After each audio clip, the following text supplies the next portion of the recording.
हाय.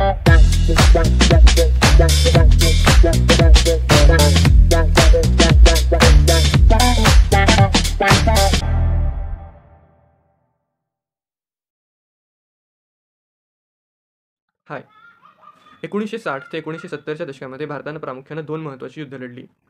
1962 साली चीननं भारतावर आक्रमण केलं आणि बेसावध असणाऱ्या भारताला पराभवाचा आणि विश्वासघाताचा असा दुहेरी मार सहन करावा लागला. 3 वर्षातच पाकिस्ताननं भारतावर आक्रमण केलं आणि दुसरं इंडो पाकिस्तान वॉर झालं. पाकिस्ताननं ऑपरेशन जिब्राल्टर लॉन्च करून जम्मू आणि काश्मीरमध्ये इन्फिल्ट्रेशन चालू केलं.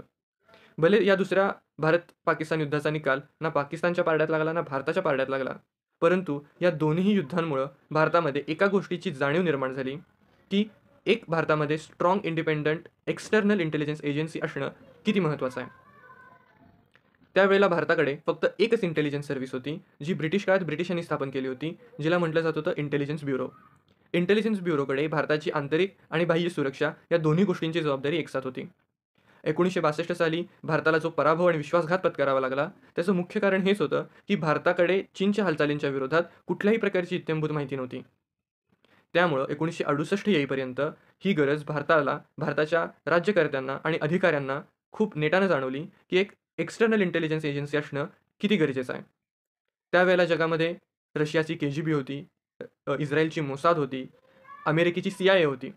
त्याच पार्श्वभूमीवर भारतामध्ये देखील एक अशीच निष्णात सिक्रेट एजन्सी असावी, जी भारताच्या शत्रूंवर आणि त्यांच्या हालचालींवर नजर ठेवेल आणि त्यांची इत्थंभूत माहिती पुरवेल, ह्याची गरज भारताला निर्माण झाली. 1968 साली भारताच्या पंतप्रधान होत्या श्रीमती इंदिरा गांधी. श्रीमती इंदिरा गांधींच्या डोळ्यासमोर हा प्रश्न होता की इतक्या कॉन्फिडेन्शियल आणि महत्त्वाच्या असाइनमेंटसाठी अशा कुठल्या अधिकाऱ्याची नेमणूक करावी, जो ना केवळ यशस्वीरित्या या गोष्टीची स्थापना करेल, परंतु वर्षानुवर्ष यशस्वीरित्या चालू राहील अशी एक सिस्टीम डेव्हलप करेल.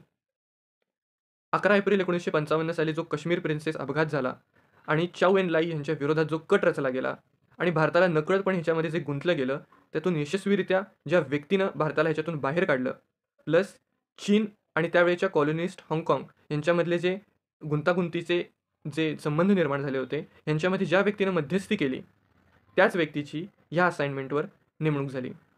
ही व्यक्ती दुसरी तिसरी कोणी नसून ते होते रामेश्वर नाथ काऊ, ज्यांना आपण म्हणतो RN काऊ. RN काऊ यांच्या नेतृत्वाखाली त्यांना पूर्णपणे स्वतंत्रता देऊन रिसर्च अँड अनालिसिस विंगची स्थापना करण्यात आली. Research and analysis wing RNAW ह्याची स्थापना भारताच्या हेरगिरीच्या इतिहासातील, भारताच्या सिक्युरिटीच्या आणि डिफेन्सच्या इतिहासातील सगळ्यात महत्त्वाची गोष्ट ठरली.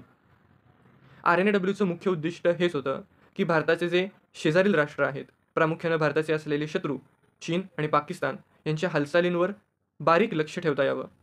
त्या देशांमध्ये राहून हेरांची अशी एक यंत्रणा निर्माण करावी, जी पुढे वर्षानुवर्ष भारताला खूप इम्पॉर्टंट आणि कॉन्फिडेन्शियल इंटेलिजन्स प्रोव्हाइड करेल, ज्याच्या आधारावर भारताची सिक्युरिटी, भारताचं सार्वभौमत्व टिकवता येईल.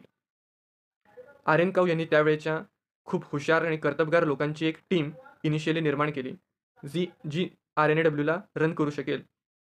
ही जी टीम निर्माण केली RN काऊ यांनी, तिला पुढे म्हटलं गेलं काऊबॉयज. या काऊबॉयजनी पुढे जे ऑपरेशन लॉन्च केले आणि भारताच्या सिक्युरिटीला, भारताच्या सार्वभौमत्वाला टिकवण्यासाठी पडद्याआड राहून ज्या कामगिरी केल्या, त्या आजही हेरगिरीच्या इतिहासातील उत्तम कामगिऱ्या मानल्या जातात आणि नवीन येणाऱ्या पिढीला, नवीन येणाऱ्या अधिकाऱ्यांना त्यांचे दाखले दिले जातात. आणि अशा प्रकारे RN काऊ यांनी आणखीन एक स्वतःच्या कर्तबगारीचा नमुना देत अशी एक महत्त्वाची जबाबदारी, एक महत्त्वाची संस्था भारतामध्ये निर्माण केली की जिच्यामुळं भारताचं सार्वभौमत्व, भारताची सिक्युरिटी अजूनही अबाधित आहे. थँक्यू.